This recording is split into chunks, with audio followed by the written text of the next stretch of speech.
McKay. Mr. McKay. Mr. Nault. Mr. Nault.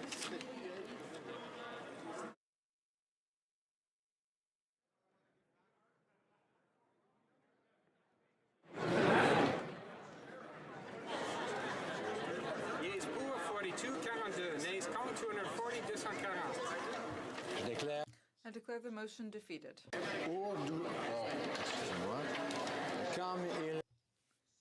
It being 6:11 p.m., the House will now proceed to the consideration of private members' business, as per today's order paper.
Mr. Kelly, seconded by Mr. Comich, moves that Bill S-243, an act to amend the Canada Revenue Agency Act reporting on unpaid income tax, be now read a second time and referred to the Standing Committee on Finance.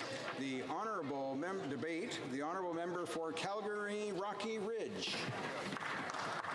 Well, thank you, Mr. Speaker. So, Mr. Speaker, Canadians right now are busy collecting tax slips and preparing to file their annual income tax returns. And Mr. Speaker, despite the fact that no Canadian loves to pay income tax and no Canadian particularly enjoys the act of complying with an increasingly onerous tax system, we can take comfort and be proud that we live in a country where most taxpayers do honestly report their income. Respect for the rule of law is a foundational Canadian value, but the biggest threat to a culture of compliance is the notion that other people or businesses do not comply. So as tax evasion threatens the legitimacy of the entire tax collection system. If Canadians see that some Canadians succeed in evading taxes, other Canadians will resent the fact that they are paying and complying because they know that they will have to pay even more as a result. Furthermore, this past fall, the Auditor General tabled a report that pointed out the challenges that the Canada Revenue Agency has faced with collecting taxes from those who have offshore transactions. The Auditor General found that people or businesses with offshore transactions were given months or even years to comply with requests for information from the Canada Revenue Agency, and sometimes just had their cases dropped with zero taxes collected or assessed. And this is while regular Canadians are automatically reassessed and penalized after 90 days if they fail to respond. So this report from the Auditor General confirmed what many Canadians have suspected, and that is that there is a serious problem with offshore tax compliance and that some wealthy people have advantages that normal Canadians do not when it comes to avoiding taxes. So while compliance is the norm in Canada, some will underreport their income and others will not file returns at all. The underground economy of unreported cash transactions and the use of overseas tax havens are assumed to create a multi-billion-dollar gap between what the law requires Canadians to pay and the amount which the Canada Revenue Agency actually collects. And I say assumed because there is no real estimate of this gap. Bill S-243 seeks to measure, report on, and hold the CRA accountable for its efforts to eliminate this tax gap. As the opposition Shadow Minister for National Revenue, I'm pleased to join a multi-party effort to address the tax gap by sponsoring Bill S-243 in the House of Commons. This bill was introduced in the other place by Senator Percy Down of Prince Edward Island. It was amended at the Senate Committee on National Finance and was passed with all-party support. And I hope that colleagues from all parties will support and swiftly pass this bill in the House of Commons as well. In my remarks today, I'm going to address what this bill does, what it does not do, and why it's important for Canadians. Bill S-243 does three things. It requires the Canada Revenue Agency to publish distinct lists for convictions for both domestic and overseas tax evasion, to calculate and report on the income tax gap, and to give the Parliamentary Budget Officer information needed to calculate the tax gap for an independent assessment. So the bill starts by instructing the Canada Revenue Agency to publish distinct and detailed lists of convictions for tax evasion within Canada and overseas. As the Panama and Paradise Papers demonstrated, overseas tax evasion is a significant problem for Canada. Canadians might be shocked to know that years after the revelations contained in those data leaks, no charges have been laid. They might also be shocked to know that according to the Canada Revenue Agency's own information, there have been less than a dozen successful prosecutions for tax fraud and evasion in the past year. And that's in a country with some 30 million annual tax filings. Law-abiding taxpayers deserve to know what the government is doing to enforce the law equally and to crack down on Canadians who illegally hide money overseas, as well as those who refuse to report their income at home. Presently, it's difficult to find such information, and details are not provided. Publishing two separate lists will help Canadians to understand the extent of overseas tax evasion and will spur efforts by the Canada Revenue Agency to bring cases to trial in a timely manner. Canadians should never feel that the wealthy and well-connected can evade income tax without consequences. Bill S-243 also requires the Minister of National Revenue to calculate and report on the income tax gap every 3 years. This allows the CRA 3 years in which to gather all applicable data, analyze it, and release a reasonable estimate of the difference between taxes owing under the Income Tax Act and those that they actually collect. Analyzing and calculating the tax gap is an involved process which will take time, so a 3-year reporting cycle ensures that measurement and reporting do not consume a disproportionate amount of their resources. The 3-year cycle also allows time for increased effort to combat tax evasion to take effect and for a long-term trend line to be plotted. Finally, the bill instructs the minister to collect, compile, analyze, and abstract statistics on the income tax gap and provide that data to the Parliamentary Budget Officer.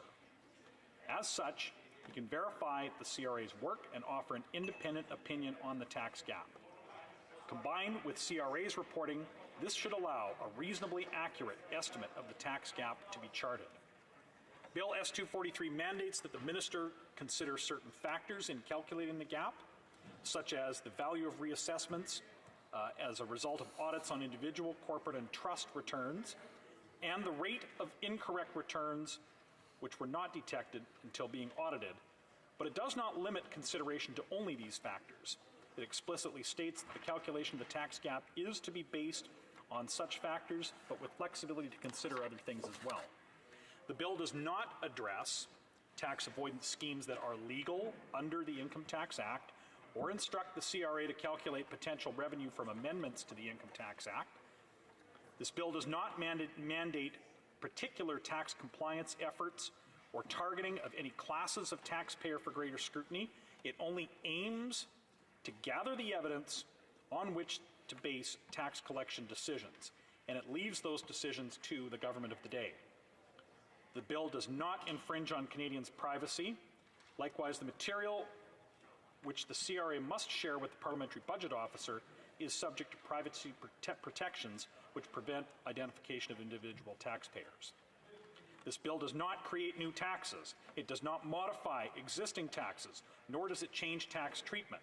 This bill is an effort to identify the extent of tax evasion to ensure that existing laws are being equally enforced. So I'd like to address some of the observations that were raised by witnesses at the Senate Committee on National Finance and by stakeholders with whom I've consulted. Witnesses pointed out that Bill S-243 could make Canada a world leader in legislating measurement and reporting on the tax gap. Other countries are experimenting with measurement methodology, but none have written the reporting requirements into law, so Canada has an opportunity to be a world leader in understanding the scope of its tax evasion problem and be better equipped to address it. Mr. Speaker, this is a problem that faces countries throughout the world. It's not unique to Canada, but Canada can and should take a leading role in addressing this problem. And despite the fact that such reporting is new, I am confident that Canada's public servants are up to the challenge of developing a practical methodology over the next 3 years.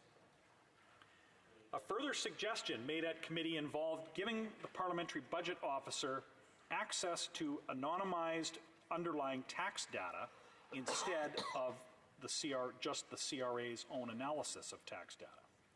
This would allow the PBO to generate a more precise independent opinion, but that would require amending the Income Tax Act to address privacy protections, and that while I agree greater precision from the PBO is desirable, such an amendment is beyond the scope of this bill. Some witnesses thought Bill S-243 didn't go far enough and thought that it should be expanded to include measuring tax avoidance in general rather than just tax evasion, and that it should address evasion of other taxes, like the goods and services tax and excise on liquor and tobacco. But this bill targets only the gap between income taxes legally owed under the Income Tax Act as written and income tax revenue collected.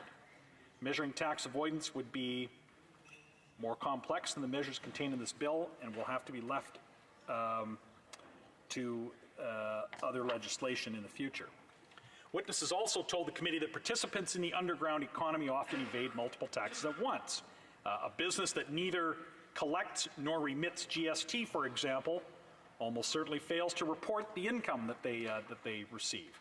And I agree that other forms of evasion involving GST or excise duties such as contraband tobacco should be measured and reported as well for an accurate picture of the overall general tax gap. However, income tax is a reasonable place to start to measure the tax gap. Right now, none of this is measured at all. So at least this bill, with this, we can begin to measure the tax gap by starting with income tax. Personal and corporate income taxes account for 2/3 of the total tax revenue, and so this is a good place for us to start. And there's certainly nothing in this bill stopping a future Parliament or a future government from expanding the measurement and reporting system to include other taxes and duties at a later date.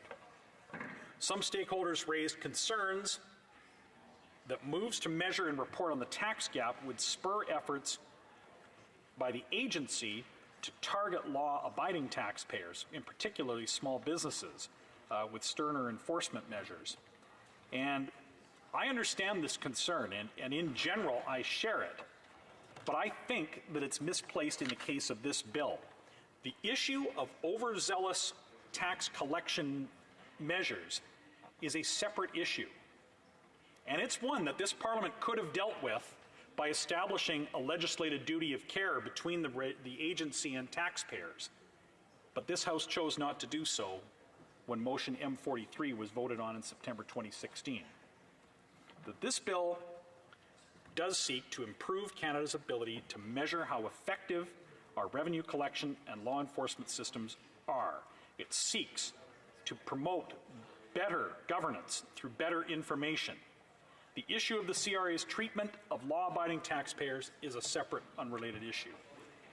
This bill does not mandate any particular enforcement actions. It does not single out any class of taxpayers for further attention. It does not amend income tax policy to close perceived loopholes or to raise anybody's tax burden. It is simply a measure to uphold the rule of law. It aims to gather the information needed to ensure that all Canadians comply with the law, that no one can evade it due to wealth or overseas connections, and so increase the burden on those who comply. By requiring the CRA to post distinct lists of both foreign and domestic tax evasion convictions, it will likely focus greater compliance attention on overseas tax haven use. And that's good news for honest Canadian businesses. Mr. Speaker, Bill S-243 will improve Canadian governance through better information. It will allow Canadians to see how effective tax collection and law enforcement efforts are and to demand better. It will provide successive governments the information that they need to address domestic and overseas tax evasion more effectively and to provide the impetus to give offshore tax havens the enforcement attention that they need. It will provide the evidence for evidence-based policymaking. It will demonstrate Parliament's commitment to the rule of law and to treating Canadians equally and permitting none to cheat, thus increasing Canadians' overall confidence in our institutions. And it will increase accountability from the Canada Revenue Agency through independent reviews by the Parliamentary Budget Officer. This is important for small businesses who so often feel like they are the lowest hanging fruit for compliance scrutiny.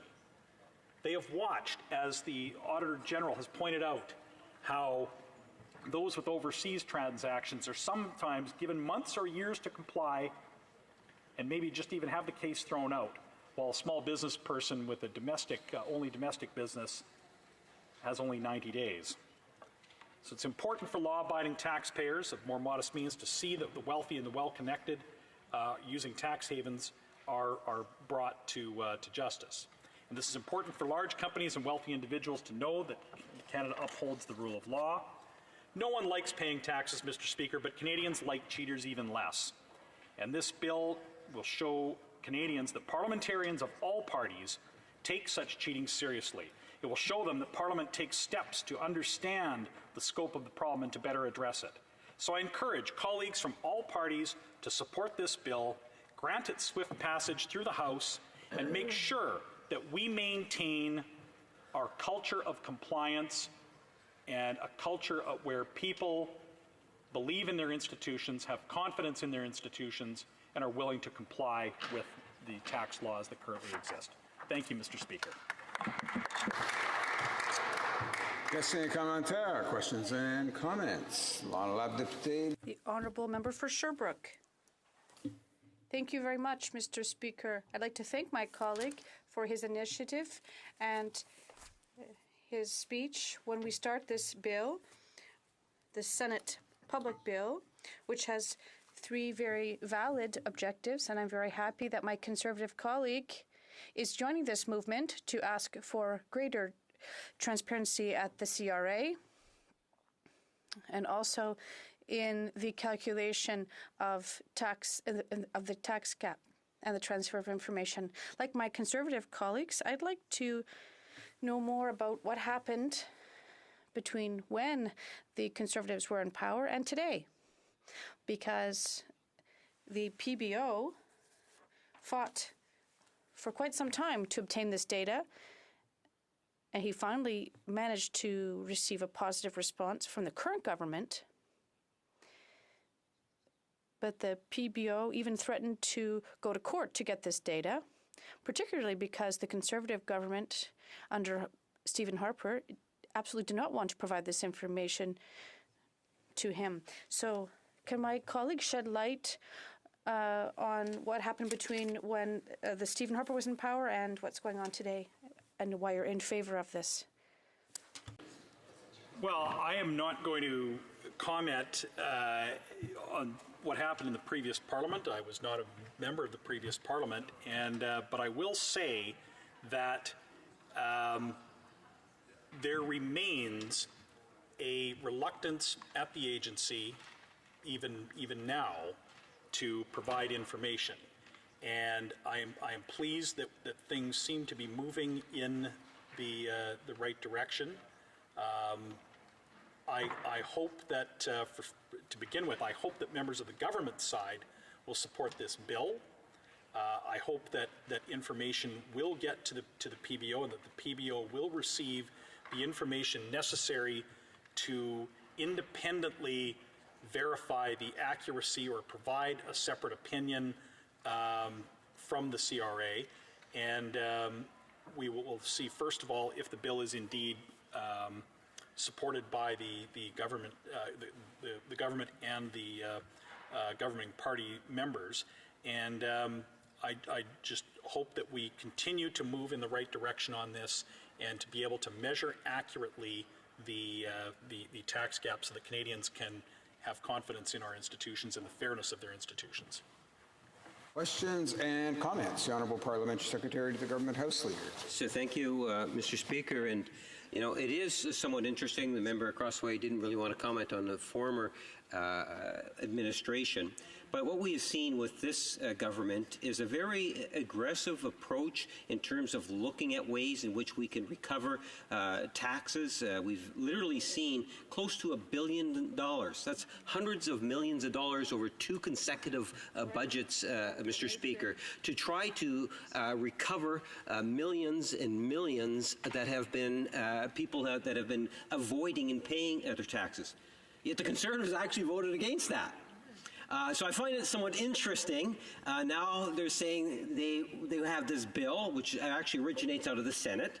And my question to the member is, when they talk about the publication, what sort of information? Can you give us some specifics? What do you want CRA to actually publish? Member for Calgary Rocky Ridge. I'm going to start with his preamble and then lead and answer his question. In his preamble, he congratulated his own party for, I guess, what he is characterizing as the great work it's done in collection, which they measure only by the amount of money they spend. That's how they measure action, I guess, on that side. I wonder if the member actually read the Auditor General's report that was tabled this fall, wherein the Auditor General said there was no evidence that any of the additional money spent had any successful or tangible result. The report remarked on how the agency treats those that have offshore transactions differently than domestic taxpayers, and this government is in the 4th year of its mandate. It has its own track record now, Mr. Speaker, and the Auditor General has revealed just how poorly this government has done, despite the money that it has spent on overseas tax avoidance and evasion. 11 convictions and sentencing events in the last 12 months. 11 out of 30 million taxes filed. So there is no really nothing to. Well, I want to answer his question, though, Mr. Speaker. And he asked about what information to be provided. Right now, we don't know who has been convicted. We don't know whether they are foreign or domestic. And the current minister mixes those two in her answers and replies in this House. So we want specificity with the reporting of conviction, whether it's domestic or. Resuming debate. Reprise de débat. The Honourable Member for Lacalle. Today to speak on the Senate Public Bill S-243. Before I begin, I would like to thank Senator Down for his work in both highlighting the importance of better understanding Canada's tax gap and the fight against tax evasion and aggressive tax avoidance. Rest assured, the government shares the Senator's concerns and understands the importance of both issues. Early in her mandate in April 2016, the Minister of National Revenue publicly committed to releasing a series of reports that would provide detailed information about Canada's tax gap for the first time ever. In fact, from an overall tax gap perspective, few countries produce and publish tax gaps for all of their major tax categories. The OECD has stated that as of 2015, only 8 countries measured and published the major components of their tax gaps. Canada is proud to join this group of 8 starting in 2016. With this information, the government is able to report on the difference between the taxes that would be paid if all obligations were met and taxes that are actually paid and collected. It is important for Canadians to have an awareness of Canada's tax gap and an appreciation about how evading taxes cheats us all. Canada is now one of the leaders in the tax gap estimation among OECD countries. For example, the CRA was the first tax administration to use underground economy statistics to estimate the personal income tax gap and the first to publish an estimate of the OECD concept of tax assured. As the minister indicated, this tax gap information serves as an important tool that helps build the confidence of Canadians about the fairness of the tax system. Having an understanding of the tax gap helps CRA identify areas of higher risk for noncompliance. In turn, the CRA can allocate resources where the risks are highest. Generally speaking, tax gap information can provide tax administrations with insights into the overall health of the tax system and indicate the levels of noncompliance with tax laws. Monsieur le Président, l'agence... Mr. Speaker, the CRA has adopted a progressive approach in measuring the tax gap. This approach involves taking time to establish solid and appropriate methods, and the method varies depending on the type of tax, and sometimes one type of tax can require several evaluation methods. And I have the pleasure to announce that after this work, the CRA has already published 4 reports on the tax gap in Canada. Moreover, a 5th report evaluating incorporated businesses will be published later this year. Released the first report in June 2016. It was a conceptual study that defined the tax gap. The study presented the challenges involved in estimating the tax gap, and it provided details about how tax gap estimates can be used in administering taxes. The study also described tax gap estimations in other countries. A second report published in June 2016 provided an estimate for the goods and services tax harmonized sales tax gap. With support from the Department of Finance, this report estimated the tax gap to be $4.9 billion in 2014, with the federal component accounting for $2.9 billion. The third report, published in June 2017, estimated the domestic personal income tax gap to be about $8.7 billion in 2014. This amount included both the tax gap related to the underground economy, $6.5 billion, and payment of taxes, $2.2 billion. Most recently, the fourth report, which was released in June 2018, focused on the international tax gap and compliance results for the federal personal income tax system. It estimated the international personal income tax gap to be between $800 million and $3 billion in 2014. Mr. Speaker, allow me to take a moment to highlight in greater detail some of the information that was brought to light as a result of the release of the fourth report on the international personal income tax gap. Mr. Speaker, in the fourth report, the CRA worked to define how it measures the international tax gap.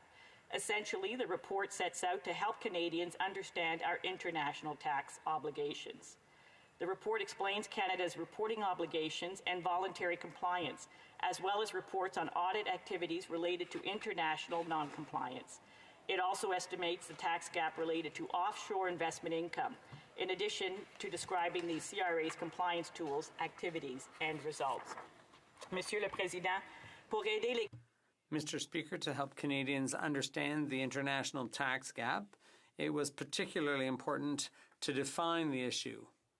Undoubtedly, this is a complex subject, not to mention how difficult it can be to measure non-compliance abroad, given the sophisticated methods that some people use to hide their income and their assets. It should also be noted, Mr. Speaker, that Canada was recognized as the first G7 country to publish a study on the international tax gap using a new methodology. This method was developed using a collaborative approach, using international financial and banking data to estimate the tax loss attributable to undeclared and hidden foreign investments. Mr. Speaker, the CRA works closely with experts and international partners from the United Kingdom, United States, Denmark, and Australia to develop robust methodologies to assess the different components of the tax gap. As I mentioned, international tax schemes are more sophisticated and more complex than ever. I can't overemphasize the importance of strong international relations and partnerships to tackle tax evasion and aggressive tax avoidance on a global scale. Canada is well regarded for our contributions internationally. We take the opportunity to share our expertise and learn from the experience of other countries to understand the global intricacies of tax evasion and aggressive tax avoidance. In fact, Canada is one of more than 65 nations that send out and receive country-by-country reports. Shared automatically, these reports provide countries with access to information about multinational corporations' activities in every country they operate in. Once analyzed, this information provides great insight into the operations of large companies. The Common Reporting Standard is another tool used to gain access to information on Canadians' overseas bank accounts. With this system, Canada and close to 100 other countries exchange financial account information. This information helps identify instances where Canadians hide money in offshore accounts to avoid paying taxes, which is a key concern shared by Senator Down, the government, and indeed all Canadians. Monsieur le Président, je veux que le... Mr. Speaker, I want Senator Down and all parliamentarians to know that the government is working hard to study and publish information on Canada's tax gap. This is a key component of CRA's commitment to administering a tax system that is fair and that meets the needs of all Canadians. Information collected to assess Canada's tax gap allows the CRA to skillfully target our compliance activities and ultimately improve the integrity of the tax system. Thank you, Mr. Speaker. Resuming debate, the Honourable Member for Sherbrooke. Thank you, Mr. Speaker. It's a pleasure for me, and I'd like to thank my colleagues for their welcome. It's a pleasure to be able to participate in this debate. This is a bill that comes from the other place and has come here for debate here in the House of Commons. So this is a great initiative, and I appreciate the work that the sponsor of this bill has been doing for years, the originator of this bill, on calculating the tax gap, which has been one of his core concerns for years. So the purpose of this bill is to provide information to the Parliamentary Budget Officer, or PBO, so that he can do his own analysis independently of the tax gap, and that is a measurement of the loss to tax revenues, the loss to government coffers in terms of lost tax revenues. It's a fairly complex calculation, but it's important to be able to evaluate how much money is missing from government coffers because of the unfair tax system, the unfairness of the tax system, the fact that some taxpayers, especially wealthy ones, manage to avoid paying their fair share of taxes, and multinational corporations too. They can pay lawyers $500 an hour to plan their fares in such a way as to avoid paying their fair share of taxes under our system, taxes that go to paying for our infrastructure and our public services. So it's very important to be able to calculate the loss so we can see whether our efforts are bearing fruit. The purpose, the goal, is we're not just calculating the loss for the sake of calculating and saying, wow, we've lost billions of dollars every year. I think it's important we realize here in the NDP what those losses mean. The losses due to tax avoidance and evasion. So we're talking about avoidance and evasion, both domestically and abroad. Every transaction assessed in isolation may be legit, but when you look at the whole group of transactions that people engage in, you can see that sometimes the goal is to avoid paying tax. So we need to see whether our efforts to fight tax avoidance and tax evasion are bearing fruit. We need to be able to track those efforts and assess whether or not any progress is being made in cracking down on tax evasion. The big problem the Liberal government has today is that they can't prove any results. The only thing the Minister of National Revenue can say, and she says it over and over again, she's been doing it for 3 years, is that they've invested $1 billion in the Canada Revenue Agency, or CRA, to combat tax evasion, and that they've hired a whole bunch of tax auditors. And people are supposed to be impressed and say, wow, look at the efforts they're making. Look at the resources they're pouring into this problem, financial and human resources, to fight this problem. So there must be some results. This must be producing results. But no, Mr. Speaker, there are no tangible results for Canadians to see. Only this week, the Minister of Revenue, one of the best things she could announce to Canadians in this fight against tax evasion was that there were some searches in Vancouver last week. That's the very best news the minister can share with us.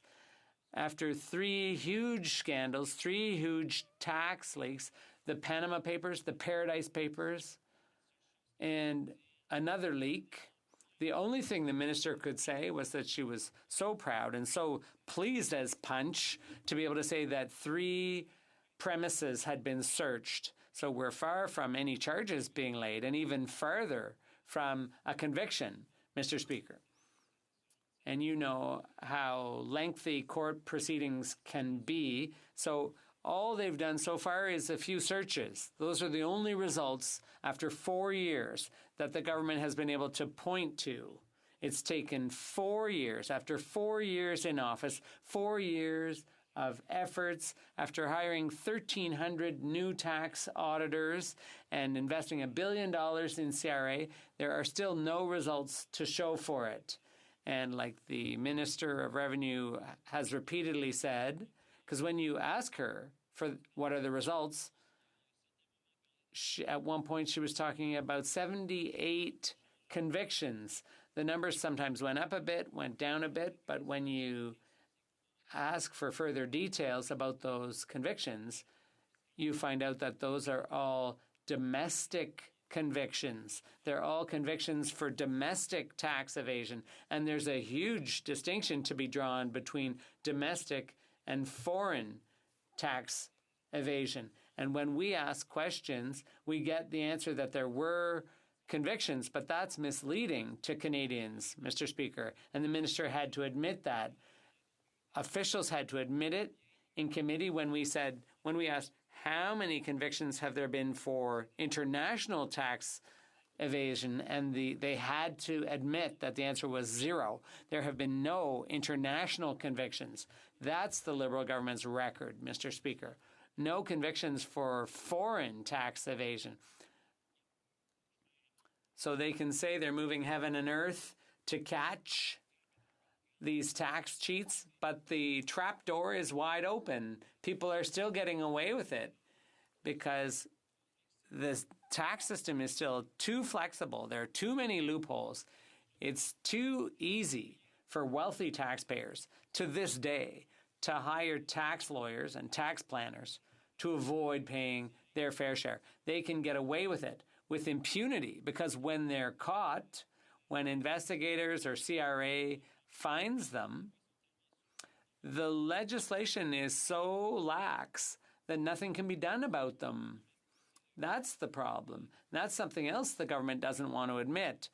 they're pouring resources into the problem, but the results aren't there. Nothing's changing. It's all well and good to hire over 1,000 people and invest $1 billion. Until the law changes, it's still too easy for these people to get away with it, even when they're identified. So the heart of the problem is the legislation. And that's why this bill is so important, because it will measure the tax gap. It'll make it possible, for once, to see whether any progress is actually being made in fighting tax evasion.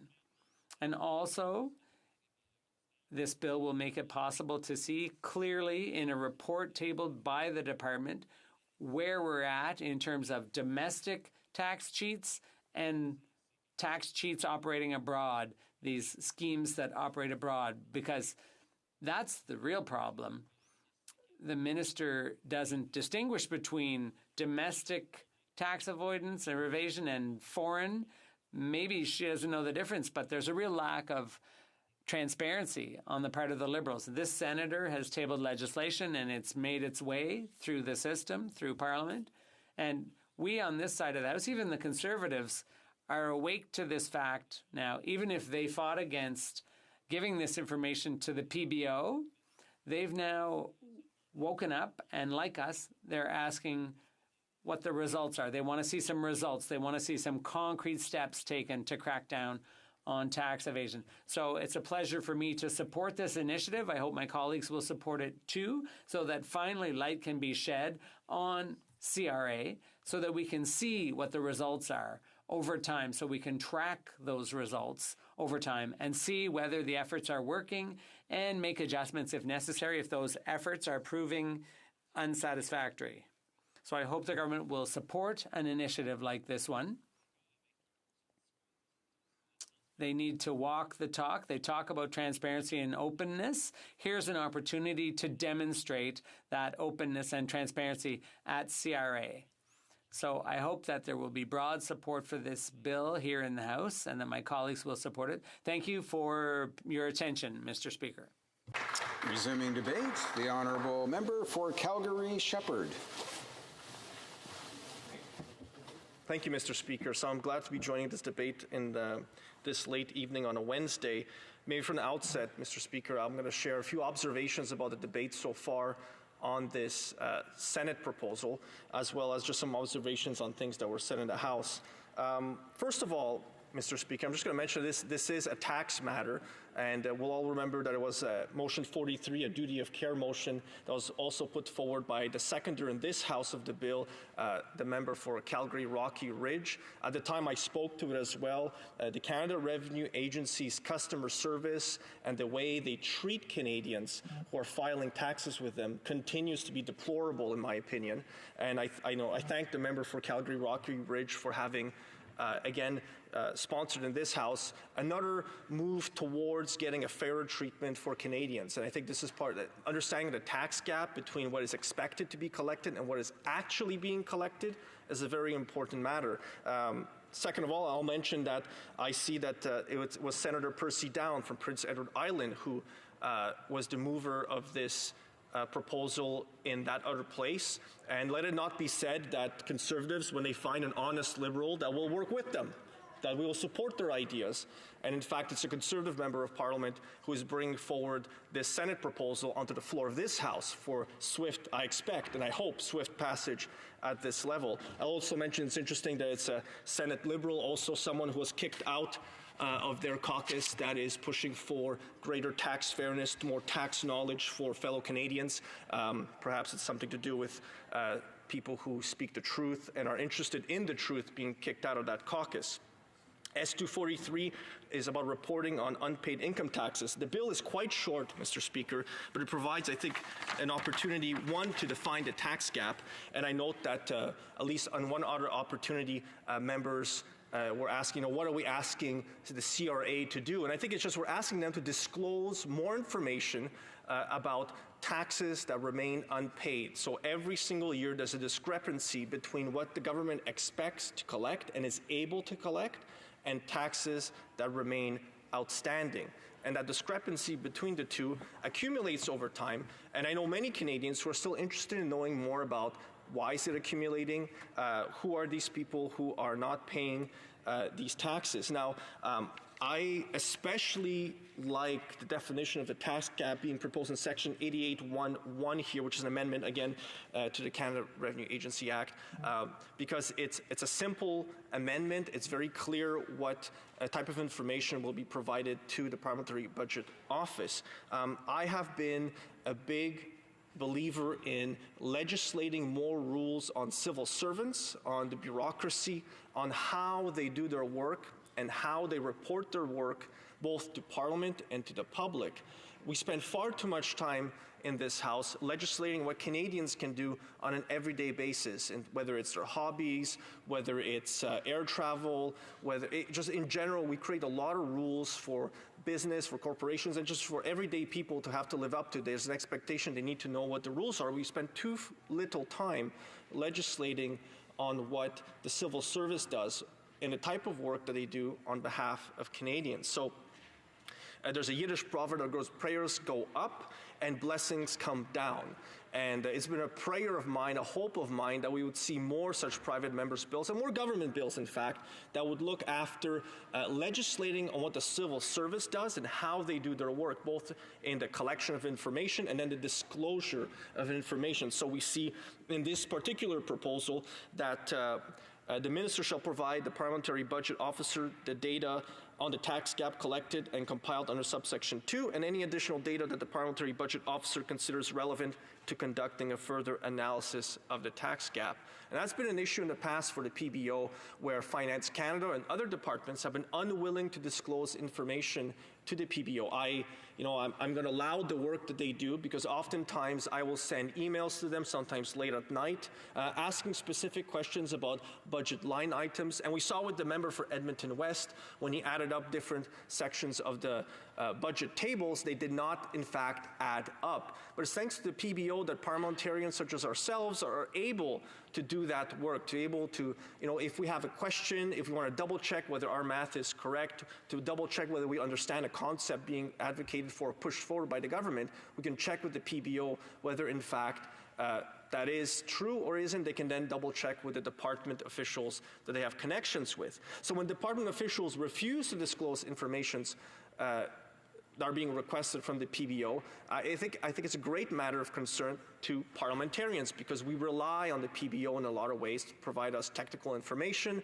and to make sure that our calculations are in fact correct. Perhaps if Finance Canada had taken advantage of the PBO's expertise, they wouldn't have had to table a new set of fiscal tables, updating a great deal of them in the past budget document. But this is about the tax gap here.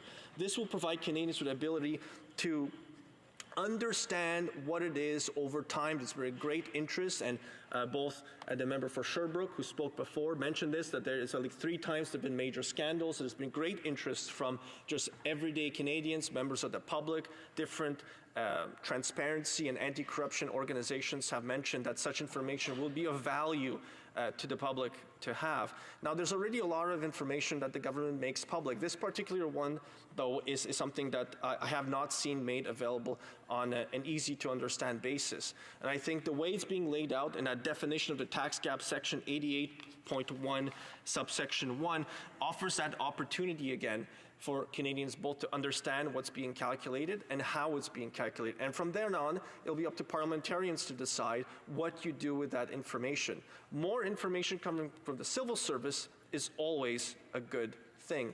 And I think at the end of the day, what we're all hoping here is for greater transparency from the CRA, both between what they expect to collect and what they actually are able to collect. And it brings me back to the Finance Committee, which is the committee of the House that I sit on, is looking at S6, which is a Madagascar tax treaty. And the relation to this particular one is because I asked a question from the officials there whether they had any ability in calculating and telling us which corporations in Canada were actually going to be affected by that particular tax treaty, whether that analysis had in fact been done.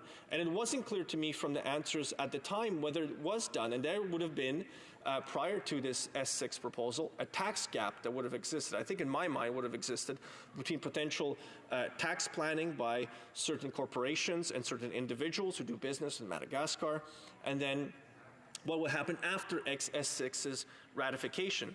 That information, I was told, may be collected at some point by the CRA or may not. That, again, is the tax gap between what may happen if a tax treaty is introduced or is not introduced. I think aggressive tax planning does happen. It is illegal to do so in Canada and jurisdictions that do business with Canada. So on the tax gap, I think Canadians will benefit greatly from it. And I think it's perfectly reasonable to ask for the Canada Revenue Agency to make the calculation. I think part of the benefit will be that if they get into the practice of collecting the information and providing it both to parliamentarians and to members of the public, it'll also force them to start doing actual work in trying to collect that information after the fact. I think that's of great interest and great benefit. It'll allow Canadians and parliamentarians to do access to information requests, to better understand the methods that they're going by to calculate it. It'll provide them an opportunity also to see, the email transit between different government officials on the tax gap. It'll also help us understand the conviction rate, who is being chased on this, whether there's a systemic abuse of the system that is going on, whether there are particular tax treaties that Canada has engaged in that are being abused, that we should perhaps take a look at again. So all of this publicly available information that we don't have right now should be available right now. I'm a parliamentarian that does a lot of access to information requests. I do a lot of order paper questions. So I think it's important that disclosure of information, the calculation in the first place. Too often I see in this place, the government comes back with a response saying we don't collect information in that particular way, therefore we cannot answer the question. This particular Senate proposal from a Liberal Senator, Percy Down from Prince Edward Island, goes and will do what I have been, like I said before, back to my Yiddish proverb, Mr. Speaker, praying for, which is more rules on civil servants and bureaucrats, less rules on everyday Canadians, and a greater disclosure of information to Canadians, to parliamentarians. So I think it's a blessing that is coming down to earth. I ask all members to heartily support this bill. It's a great proposal. It gets us to the right point. It gets to greater transparency of tax information. Thank you, Mr. Speaker. Resuming debate. Reprise de débat. Resuming debate. The Honourable Parliamentary Secretary to the Government House Leader. Yes, thank you very much, Mr. Speaker. It's always a pleasure to rise and talk about private members' business, especially when it comes to the whole issue of taxation. Taxation is something in which this government has taken very seriously, virtually from day one, Mr. Speaker. And I found it very interesting in terms of the Conservative Party's approach to taxes. And I'd like to provide some thoughts on that, but first just to acknowledge that this is a bill that was brought forward from Percy Down, Senator Down, from the other place. And I have had the opportunity many years ago to meet the senator, and it was at a parliamentary conference. I have a deep amount of respect for him as an individual, and I appreciate many of the fine things that he has done over the years. And when I think of this particular bill, let there be no doubt that the issue of tax avoidance and tax evasion is something in which Canadians are, in fact, concerned about. And who could blame them, Mr. Speaker? Because after all, what we want and what we expect is that there is a sense of tax fairness. And that is something in which we, as a government, this Prime Minister has taken very seriously and made it a high priority. Think in terms of what it is that we've been able to accomplish in just over 3 years. Our very first bill dealt with the issue of taxes. As the member from Waterloo often talks about, our middle class and the importance of that particular piece of legislation that cut Canada's the taxes for Canada's middle class. And when you talk about that sense of fairness, and that's what the introducer of this bill brought forward in his comments, Mr. Speaker, well, we at the same time recognized that the wealthiest 1% of Canada's people in Canada would pay a little bit more. We argued prior to the election that it was a fair share. That is something in which we, as a party and now as a government, have put into place as just standard policy, expecting that when we look at ways in which we can change our tax laws, how can we ensure that there's a higher sense of tax fairness? So on first actions of this government was the tax increase on Canada's 1% wealthiest, at the same time providing a tax decrease for Canada's middle class. It literally, Mr. Speaker, put hundreds of millions of dollars, affected millions of Canadians in every region of our country by putting more money into those pockets, Mr. Speaker. Now, then I would fast forward it to budgets. And, we've been actually had a budget introduced just last week. And if you start to read into some of those details, what you will see is a government that's continuing its commitment to fight those individuals that are not prepared to pay their fair share. And what I'm specifically referring to, Mr. Speaker, is a couple of years ago, we had the minister responsible for CRA introduce, through a budget measure, roughly just about $450 million, I believe it was, Mr. Speaker. Now that's a bit of a guesstimate, but then the following year, just last budget year, we again brought in well over $400 million. And you combine those two budget allotments, Mr. Speaker, you're getting close to $1 billion. And that is a great deal of money, and the purpose of that was to ensure that CRA would have additional resources in order to be able to go at those individuals that are trying to avoid having to pay taxes that ultimately they should be paying, Mr. Speaker. So again, we have seen a government that has recognized the importance of that tax fairness, and they have taken specific actions as a government to try to address that issue. Now, I'm pleased to say that it doesn't just stop there. When we hear about international taxes and trying to address that issue, we have a government, again, in the last 3 years that has taken an aggressive approach at tax treaties. Tax treaties, and by having tax treaties, whether it's with Madagascar or other countries, we are better able to address the types of issues that we're actually talking about tonight, Mr. Speaker. And to me, I think that signals a very strong message to those individuals that whether they're here in Canada or outside of Canada, that there is a responsibility and an expectation that people need to pay their fair share of taxes. And I would like to think that people that might be following this debate, Mr. Speaker, would recognize, or should at the very least be made aware of the fact that this is in fact a government that is committed to do that.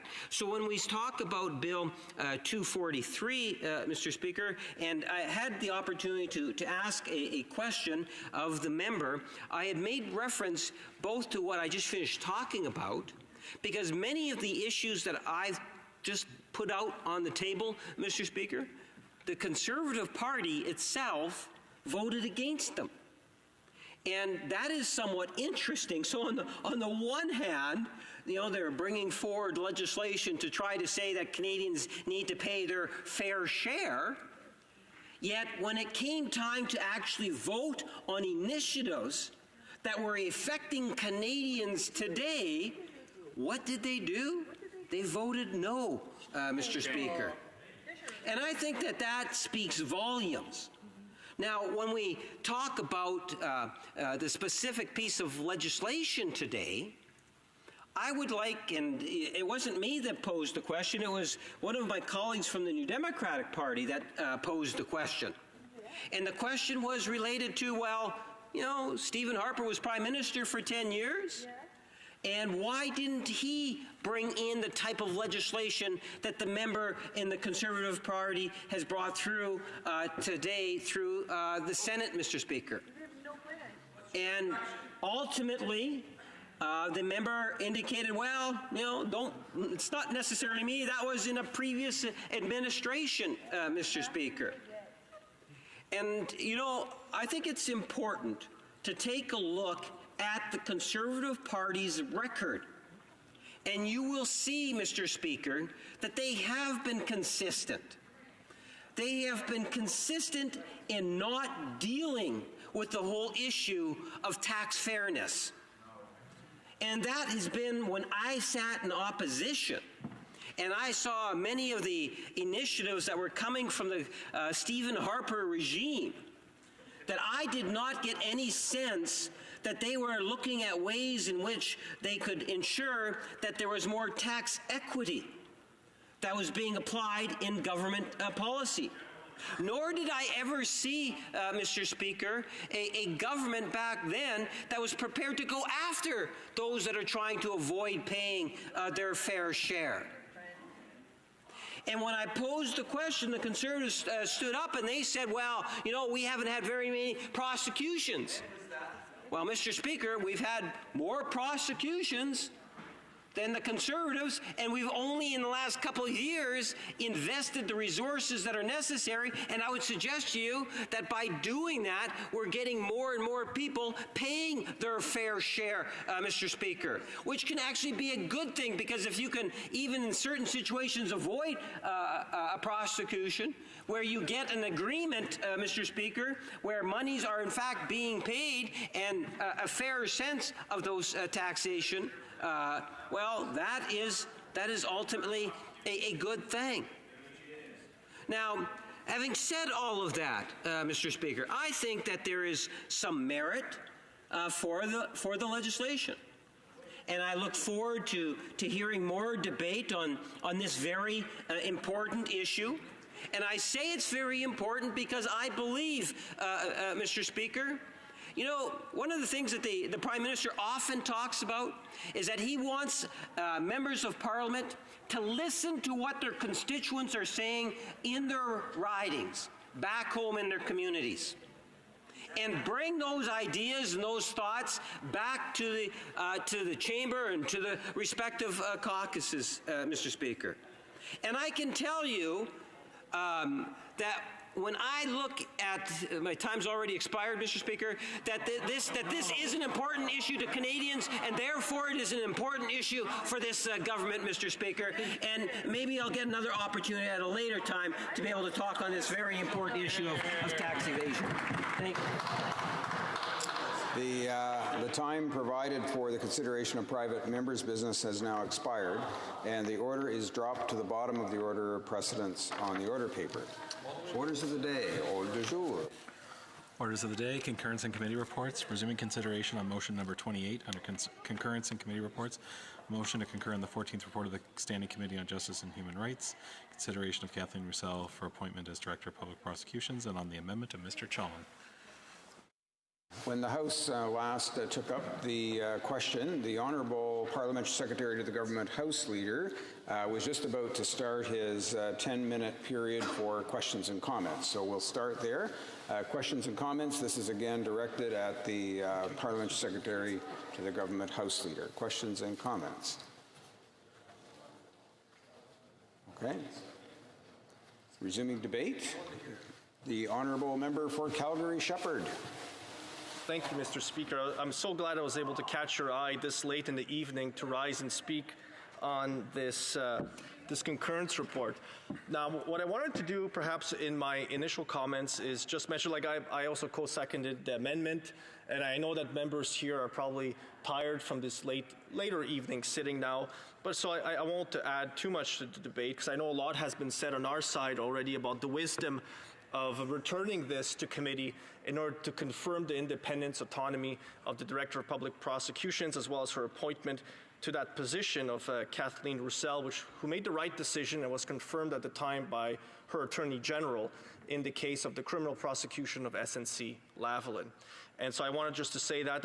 Already from the beginning, I'll just mention as well that the law that made and created the position was created all the way back in 2006. And at the time, it was actually Bill 1. It was the Federal Accountability Act that created it. There's a reason why we know who lobbies whom in this place. It's because the lobbying commissioner and the registry were created by that very act as well. The ethics commissioner was created by that act. Actually, a lot of the accountability mechanisms in this place that now exist that parliamentarians take advantage of to better understand their responsibilities towards Parliament and towards the people of Canada. That's was created back in Bill 1, the Federal Accountability Act, passed at the time by a conservative minority government, so able to work across the way with the other side for the betterment of the people of Canada, which after the sponsorship scandal were demanding greater ethics and accountability from their parliamentarians and from their elected officials. That scandal at the time led to the creation of an independent director of public prosecution whose decisions were to be confirmed by an attorney general. An attorney general would not be able to overturn a criminal prosecution and take over the case without gazetting it. And that the thinking was at the time, and I remember being a staff member working for a backbench conservative member of parliament, the thinking at the time was that nobody would go through the trouble of trying to overturn a decision by a prosecutor who had decided not to offer a certain deal to the other party, to the defense, and that this would now end all political and criminal interference in public prosecutions. Little did we know that 13 years later, 12 years later, it would in fact happen. It would cost the political futures of two now former cabinet ministers, now former members of the Liberal caucus, and other members who have quit since then from sitting on that side, and who can really blame them with everything that has been going on. I love Yiddish proverbs, Mr. Speaker, so I want to share with you one that I think applies here. Before you utter a word, you are the master. Afterwards, you're a fool. And we've seen since statements that have been made publicly from September, October, November, to then January and February, the inconsistency of the story on the side of the Liberal government. At first, the Prime Minister knew nothing, and in a very public way at a press conference, declined and said it was absolutely untrue what was being reported by the Globe and Mail. Now, this isn't digging around that the Conservatives were doing. This was, in fact, journalists who heard of the story, corroborated the story, and then reported it. And at the time, the Prime Minister said it was absolutely false. There was no truth to it. And we know since then that that statement is completely inaccurate. There's absolutely no basis, in fact, to have said any of it. And now we know because what I would call the independent caucus continues to grow quickly, with former Liberal caucus members now being punted onto this side of the House because they're standing up for truth, Mr. Speaker. There's a deep betrayal of justice on that side of the House in basically shooting the messenger. The messenger telling you that they've broken trust with Canadians. And this is what this amendment to the concurrence report is trying to reestablish by reconfirming the independence and autonomy of the Director of Public Prosecutions. Because we on this side of the House have faith in her work. We know that she can do the job. And she made the decision, a decision that was then confirmed by her Attorney General 12 days later. A decision was confirmed, and she stuck to her guns. She decided that this was the right thing to do. And I hear so much chirping from the other side of the House, Mr. Speaker, because they know they're all looking at the same polls that we are. They're looking at the opinion of Canadians who are telling pollsters, who are telling us on Twitter, on Instagram, on social media, that they're tired of this. They were sold a bill of goods back in 2015. They were told that there was going to be real change, a new way of governing the country.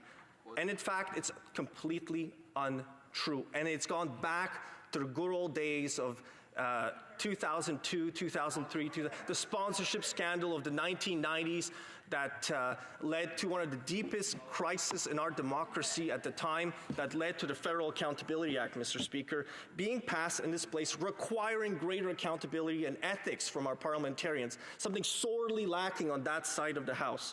So, Mr. Speaker, I'm pleased to be rising to speak to this. I'm pleased to be, providing my support to this measure by co-seconding the amendment to send this back to committee to ensure that those parliamentarians who have been punished by their leadership for standing up for the truth, that we stand with them in doing the right thing. That it's better to put country before party, that it's better to stand up for the truth wherever that leads you. So, Mr. Speaker, I just want to remind you again on that Yiddish proverb, before you utter a word, you are the master, and afterwards you are a fool. I would hope that the government sees the light on this, tells the truth, comes clean with Canadians, and sends this report back to committee so it could reconfirm and confirm again the independence and autonomy of the Director of Public Prosecutions. Thank you, Mr. Speaker. Questions and comments. The Honourable Member for Kingston and the Islands. Thank you very much, Mr. Speaker, and I thank my colleague for his intervention today. And I would agree that you would assume that all members in this House would have great faith in the Director of Public Prosecutions. And to quote this member, he said in his speech, "We have faith in the Director of Public Prosecutions." Yet, Mr. Speaker, not that long ago, we were forced to sit in this House for roughly 30 hours voting, and the opposition had the opportunity to pick selectively which votes that they were in favor of and opposed to. And that member and all members on that side of the House actually voted to defund the Director of Public Prosecutions. I'm curious if the member can comment as to, since he has such great faith in the Director, why he would vote in favor of defunding that particular agency. Fellow member for Calgary Shepherd. Mr. Speaker, as I remember that morning or evening, after 30-plus hours of voting, who can remember? I remember the government losing a bunch of confidence votes as they scurried in trying to make up for the fact they actually weren't in their seats to vote at the time. And members will know this because I'm a stickler for the rules. I like reminding speakers sitting in the chair about votes not being counted when members aren't sitting and representing their constituents and not sitting to the very end of the vote to ensure that their votes are recorded accurately. I'll take no lessons from that member. Soon he'll be sitting on this side of the House with a far smaller caucus. Yep. And he'll get to enjoy opposition, and perhaps he'll learn the rules as well. And questions and comments. Questions and commentaires. Questions and comments. Resuming debate. Reprise de débat. Is the House ready for the question? Yes? The question is as follows. Mr. Cooper, seconded by Mr. Barrett, moved that the 14th report of the Standing Committee on Justice and Human Rights, presented on Wednesday, June 7th, 2017, be concurred in. Mr. Chong, appuyé par Mr. Kimmich. Mr. Chong, seconded by Mr. Kimmich, moved the following amendment, that the motion be amended by deleting all the words after the word that and substituting the following. May I dispense? Okay. The question is on the amendment. Is it the pleasure of the House to adopt the amendment? All those in favor of the amendment will please say yay. Yay! All those opposed will please say nay. In my opinion, the nays have it. Pursuant to Standing Order 66, the recorded division stands deferred until Wednesday, April 10th, 2019, at the expiry of the time provided for government orders. Right now, pursuant to Standing Order 38, we propose the adjournment of the chamber. It has been seconded and supported. The question is as follows, that the House now adjourn. The Honourable Member for Saint-Hyacinthe-Bagot. Mr. Speaker, the Liberals keep saying that the Canada Child Benefit has lifted thousands of children out of poverty. Yet there are 1.4 million children who are poor in Canada.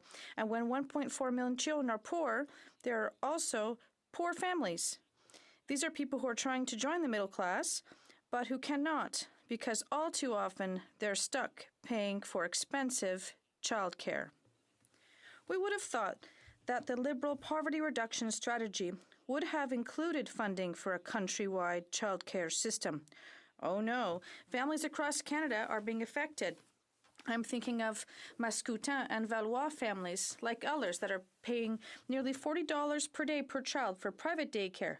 $40 per day per child is a huge amount. If a family with two children send their children to daycare every day, that's $1,600 a month. And yet, Quebec already has a subsidized daycare program. Nevertheless, daycare spots go fast, and many families do not have access to subsidized daycare and have to turn to the private system. Nevertheless, Quebec uses private daycares the least, with only 10%. Ontario, it's 30%, and BC, the Prairie Provinces, and Atlantic Canada are at 40%.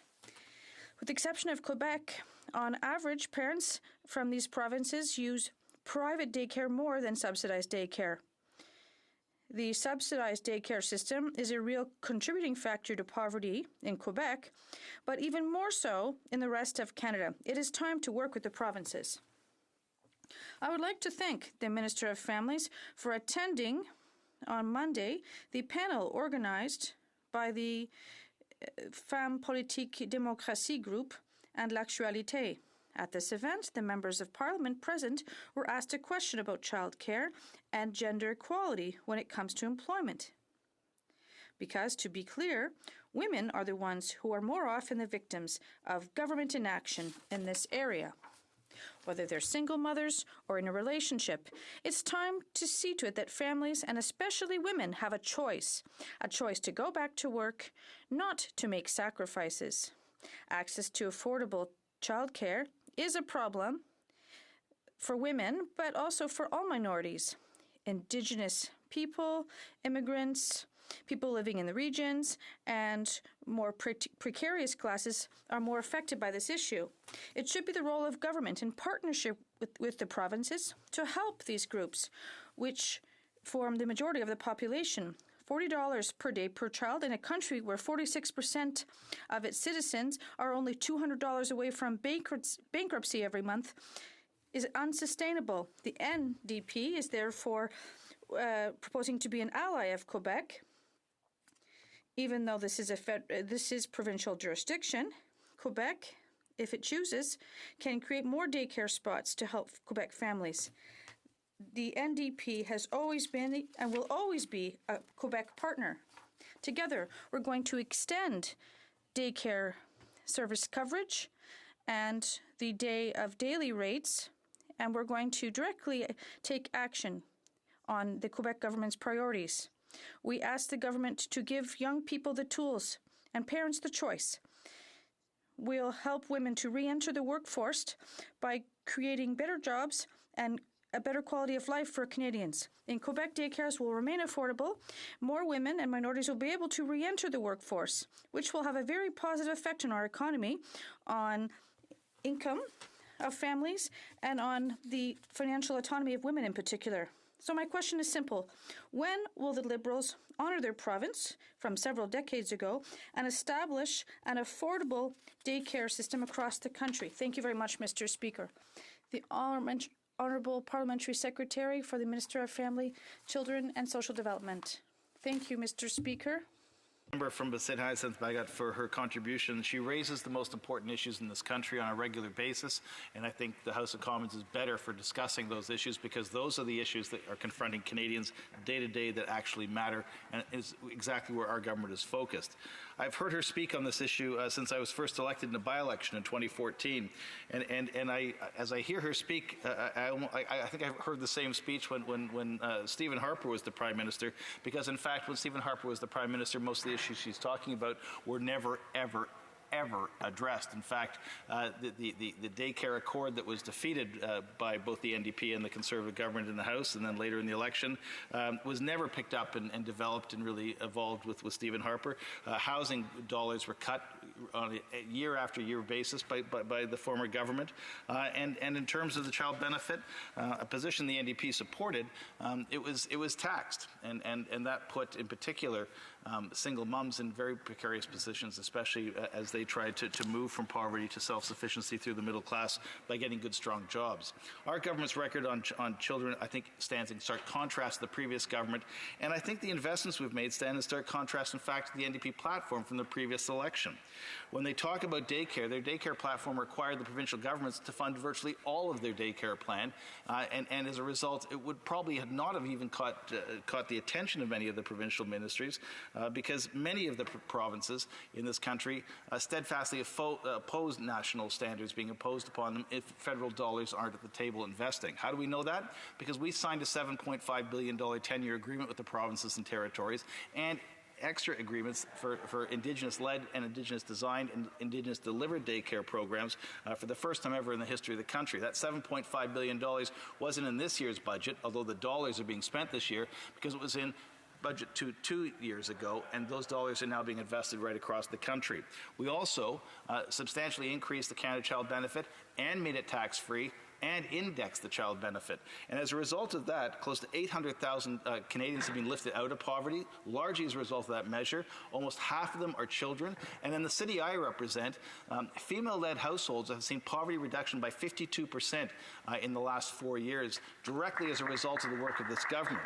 When you add to that the $50 billion we've now set aside for housing over the next 10 years, including substantial dollars which were announced just this week to fight homelessness in every single community across the country, but in particular in designated communities. When you add to that the fact that Canada Housing Benefit is coming online next year, when you add to that we've also taken steps to deal with issues that confront families in a host of other areas, including supporting seniors, including making EI more flexible, including making all of these support programs put in place. What you're seeing is not just the rebuilding of a social safety net, what you're seeing is the construction of, in fact, a trampoline, a social safety net that actually bounces you back up into security. Is our work done? No, it is absolutely not done. As we move towards hitting our poverty targets, we know we have more targets to set and more targets to meet. We will not rest until those programs are strengthened, poverty is reduced, in particular for children, and in particular for children in households led by women. And that involves us having to sit down with the provinces and convince people when federal dollars arrive, that provincial dollars don't go out the back door. When we stepped up on infrastructure in Alberta, in particular on transit, we put investments on the table. In fact, we delivered new infrastructure dollars for transit, which is, again, a very important tool for fighting poverty. And what happened? The provincial government in that province cut provincial contributions, leaving the federal government to pay the freight as it related to public transit in that province. So we need good, strong partners. When we get them, we see results. We're seeing it on housing in British Columbia right now. We're seeing it on a host of other issues. Child poverty rates are dropping to the lowest levels we've seen in this country in a generation. Our work is not done, and we continue to focus on working provinces, territories, and all partners, including municipalities, to solve this terrible problem that confronts Canada. The honourable member for Saint-Hyacinthe-Bagotte. Thank you very much, Mr. Speaker. We saw in Quebec with early childhood centres, it was a trampoline for women. It allowed them to have access to the labour market in greater numbers. They were able to access more interesting jobs. But unfortunately, this network is no longer enough. There's higher demand.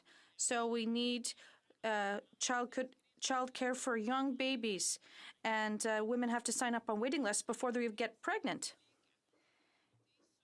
In my riding office, we talked about debt. Many people came to talk with us about this issue because they're concerned about their debt levels, and they're high. We know that the Canadian average is 168% in debt. There are many young families who told me that one of the reasons they're in debt is because they have to spend a lot of money on daycare. Unfortunately, because of high daycare costs, one of the two parents often has to stop working, which only makes them further in debt. So it's very important to show leadership on this file. I'm sorry we're still talking about the past. We have to look towards the future, and we have to look at job precarity and establish a daycare system for anyone. The Honourable Parliamentary Secretary. The $7.5 billion in early child care and learning investments that the province of Quebec is now using to supplement their daycare program. That's the kind of federal-provincial partnership that works, but it requires federal dollars, not an argument to the provinces that they need to spend more. Additionally, I think you take a look at some of the things, the issue was raised about household debt. We are looking at those issues around affordable home ownership. Then you can contrast the two parties' approaches. The NDP promises to send a check for $750 to people that can afford $1 million mortgages, thinking that's going to solve a housing crisis. They're going to spend $125 million sending literally checks for $750 to people that can afford to buy homes in Vancouver for $1.6 million and carry a mortgage of $1.2 million. That doesn't create equity. That's not social justice. That simply subsidizes someone buying a fancy suit or a fancy bicycle to put in the back of their BMW as they ride around to climate change protests. But the reality is this: our program actually delivers real dollars to help subsidize mortgages and the down payment for mortgages for struggling Canadians, lower income Canadians, so they can actually purchase real estate and actually get into the housing market. It's real dollars for real people, but it also is targeted towards lower income Canadians. If you want to solve these problems, you don't do it with slogans, you do it with real investments, and this government is proud to have made the investments to reduce child poverty, reduce poverty in this country, 900,000 Canadians out of poverty. The Honourable Member for Vancouver East. Thank you very much, Mr. Speaker. In November of 2018, I rose in this House to ask the Minister of Immigration why he continued to leave migrant caregivers and their families in the dark regarding what would replace the current caregivers' immigration stream ending this November. I received no answer from the minister per usual in question period, and I and the caregivers working hard across this country would not receive an answer until the end of February this year as to what the future would hold.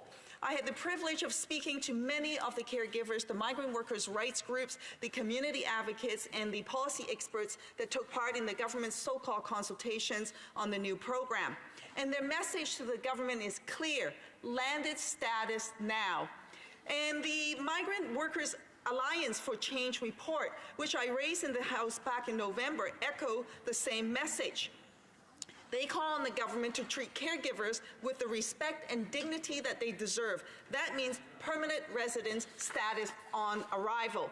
And so what did the government do when they finally came around to announce the program and outline what the pathways would be? They outlined 2 temporary programs for 5 years each. And did the new pathways finally end the discrimination that caregivers face, being that the only economic immigration stream that isn't provided with landed status on arrival?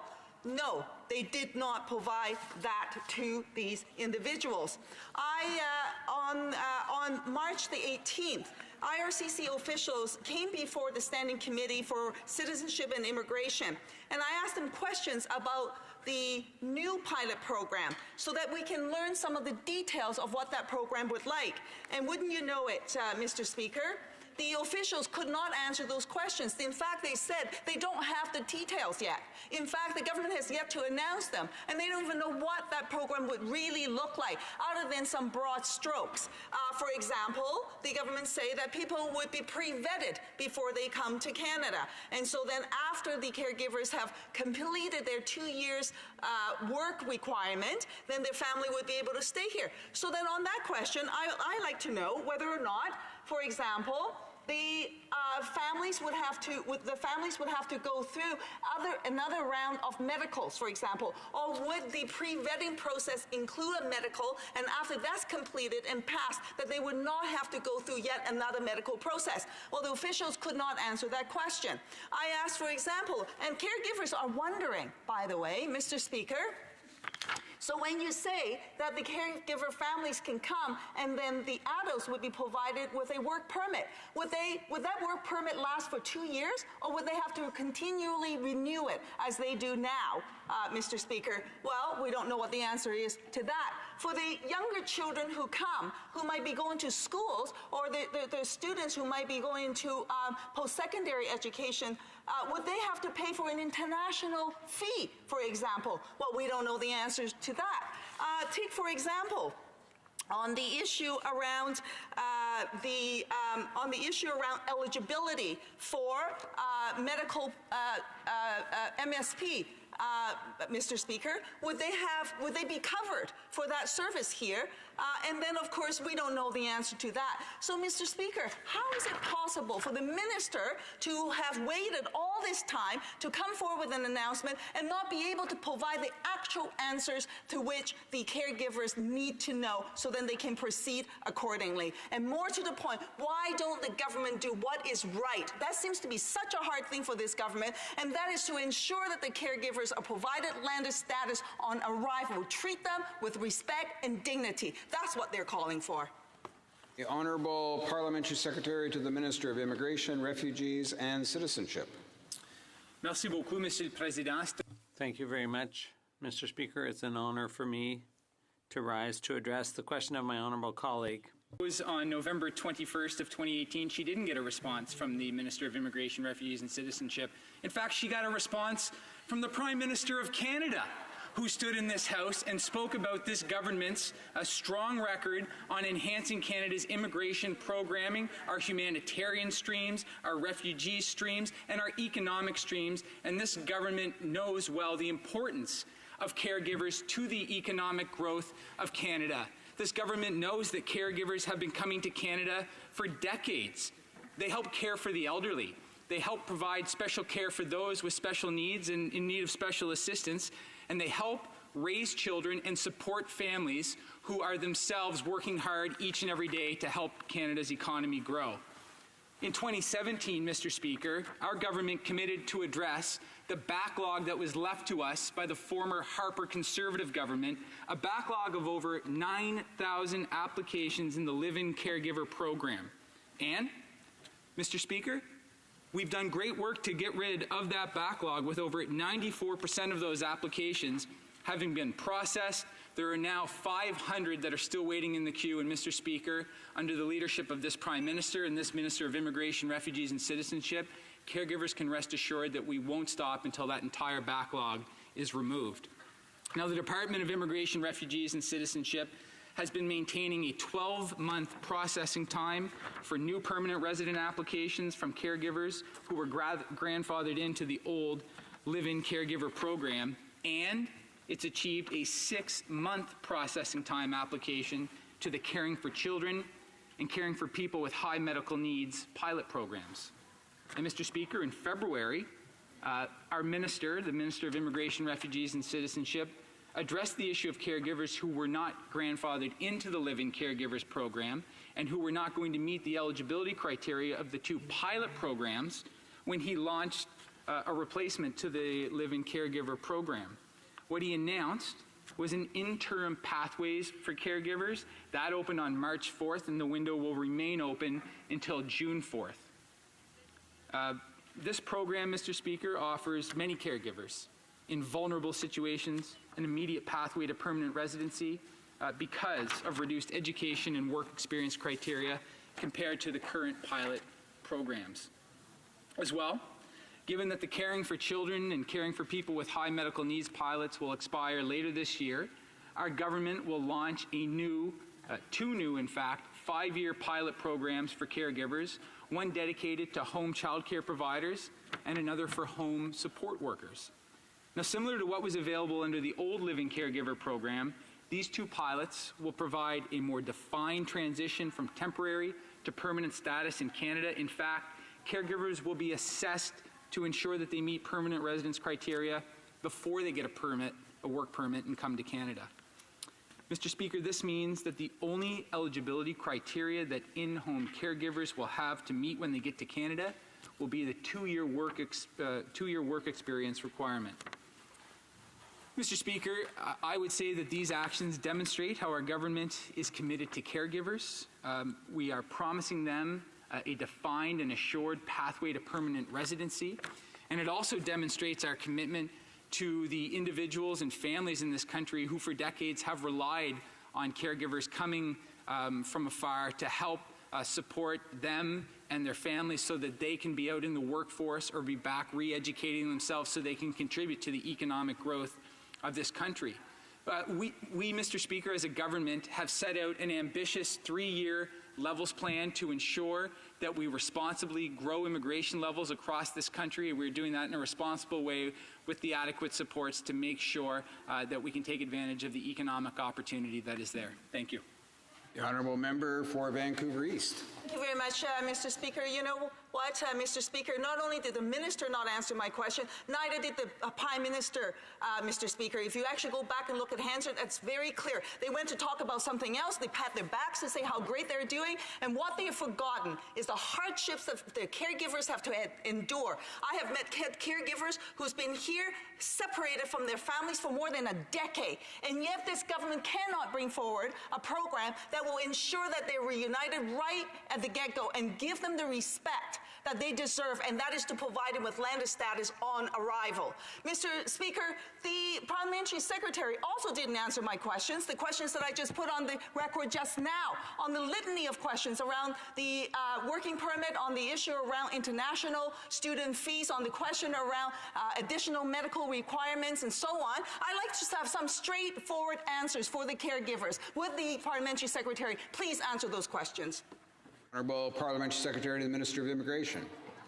Mr. Speaker, we've come forward with 2 5-year pilot initiatives that will be rolled out later this year as the previous 2 Conservative pilot programs come to a close. And we also opened up an interim pathway that was open in March, on March 4th, will be open till June 4th to ensure that those caregivers who did not have a defined pathway to permanent residency through the prior programs would be able to find that pathway to permanent residency. I know nothing will ever satisfy the NDP when it comes to immigration, but we will keep the confidence of Canadians, which is an essential part of having a robust, open, and fair immigration system that is lauded at the best in the world. Folks on this side of the House, the government here on this side of the House, will never apologize for having a strong immigration system and using that as one of our most important assets to grow the economy of Canada, and we will do that in a way that is fair and that is caring of everybody who seeks to use that system. Thank you, Mr. Speaker. The Honourable Member for Sherbrooke. Thank you, Mr. Speaker. It's a pleasure for me to rise in the House to raise a very important issue as Canadians are filing their tax returns and paying their taxes to the government. The Auditor General's report from the fall of 2018 couldn't be any clearer. As we've been saying for years in the NDP, we have a 2-tier tax system, and the Auditor General's report confirms that independently. It comes to the same conclusion, and that is that we have a 2-tier tax system, one for the wealthy and one for everyone else. As Canadians file their tax returns, we have reason to be concerned and to think that the system is unfair. I understand that some are unhappy to see news reports about leaks like the Panama Papers, the Bahamas Papers, the Paradise Papers. All these leaks are piling up and demonstrating that the wealthiest elite can afford to find ways to avoid paying their fair share of taxes. I can understand Canadians' frustration at this news.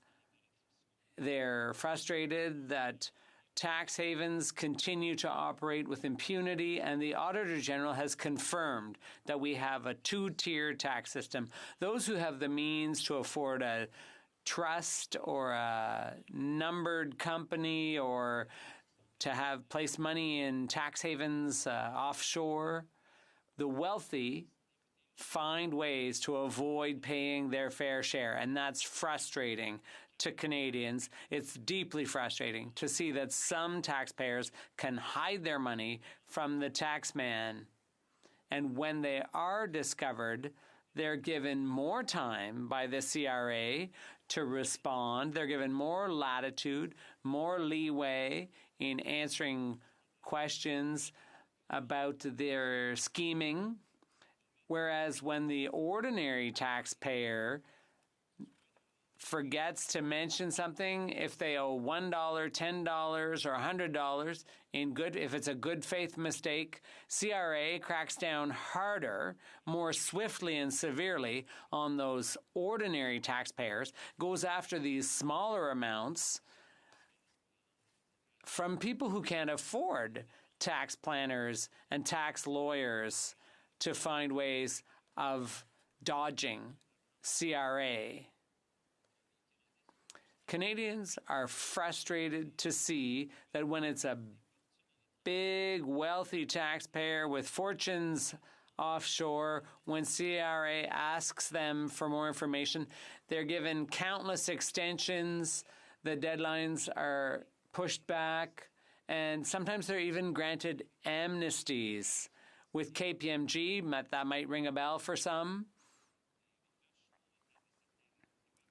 Some taxpayers will remember the KPMG case where people were caught red-handed with their scheming, and they were granted an amnesty by the Government of Canada, by Canada Revenue Agency.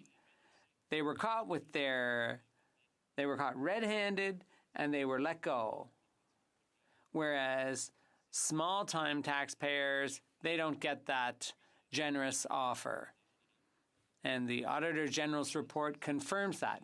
Steps need to be taken to make the system fairer and to make the system appear to be fairer as well to Canadian taxpayers as they file their tax returns. The Honourable Parliamentary Secretary to the Minister of National Revenue.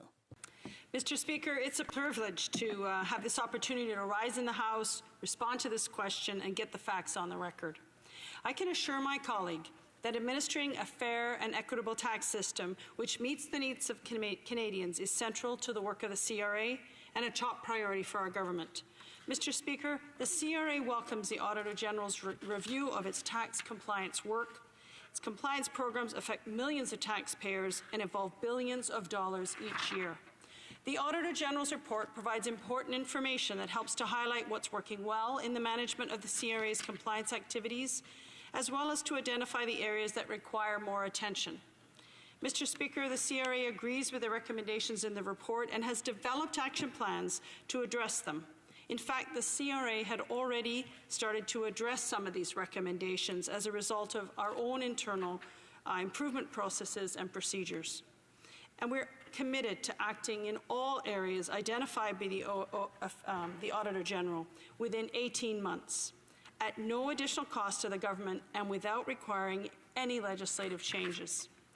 In response to the Auditor General's findings and recommendations, the CRA continues to review its internal processes and procedures to ensure that its compliance work is consistent and respects due process.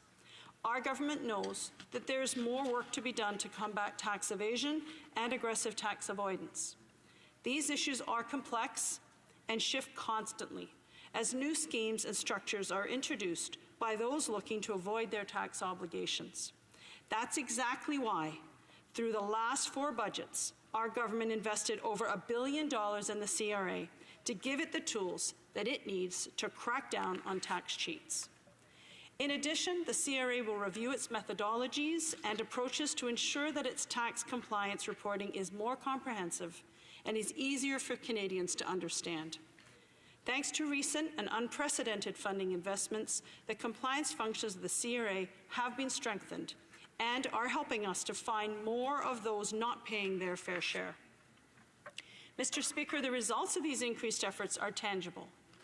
Added audit capacity means that the CRA now has audit teams focused exclusively on offshore tax planning. Currently, the CRA is conducting more than 1,100 taxpayer audits that have offshore implications. There are a number of CRA teams in place that focus exclusively on multinational enterprises. We target promoters of abusive or illegal tax schemes that led to the assessment of roughly $48 million in third-party penalties in 2017-18 alone. With updated digital tools, the agency can now risk assess 100% of all large business corporate tax returns on a yearly basis, which greatly improves the ability to identify high-risk transactions. And last week, the CRA executed 2 search warrants in relation to a significant offshore tax evasion case in order to find further evidence in a $77 million case. Many of the areas the Auditor General flagged are common challenges for tax authorities around the world. Our government remains committed to ensuring all Canadians meet their tax obligations and receive the credits and benefits to which they are entitled. Moreover, we remain committed to the protection and integrity of the tax system in order to ensure greater fairness for everyone. Thank you. The Honourable Member for Sherbrooke. Thank you, Mr. Speaker. What's clear from that answer, and what was clear from the Prime Minister's answer also, he said that offenders would face consequences, but it's clear from that answer that those offenders have still not faced any consequences. So that's my question. My supplementary question is about the results at CRA, because once again, she talked about audits and searches and investigations, but there have been no results. There are still no results to show Canadians about the effectiveness of the fight against tax evasion. So at the time when Canadians are filing their tax returns, can the Parliamentary Secretary show any concrete results in the fight against tax evasion? Have there been any convictions of these white-collar criminals? Are any white-collar criminals behind bars because they've been in office for 4 years and there have been 3 huge financial scandals, 3 huge leaks? Has there been at least one conviction? Has anyone been put behind bars for offshore tax evasion? The Honourable Parliamentary Secretary. After 10 years of Conservative inaction, in 2015, we made the commitment to Canadians to crack down on tax evasion and to ensure that everyone pays their fair share. We've not only invested that $1 billion in the CRA to ensure that it has the tools that it needs to carry out this work. To specifically answer your question, the Minister tightened the rules relating to voluntary disclosure program, and you mentioned that in your question. That voluntary disclosure program was tightened up to prevent individuals named in information leaks to be able to make deals with the CRA and is to avoid facing prosecution. We made this decision knowing that it could take years to bring tax evaders to justice.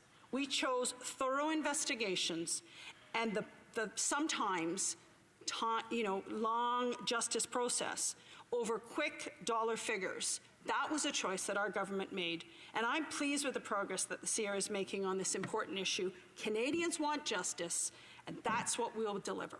Thank you. The motion to adjourn the House is now deemed to have been adopted. Accordingly, this House stands adjourned until tomorrow at 10 a.m. pursuant to Standing Order 24-1.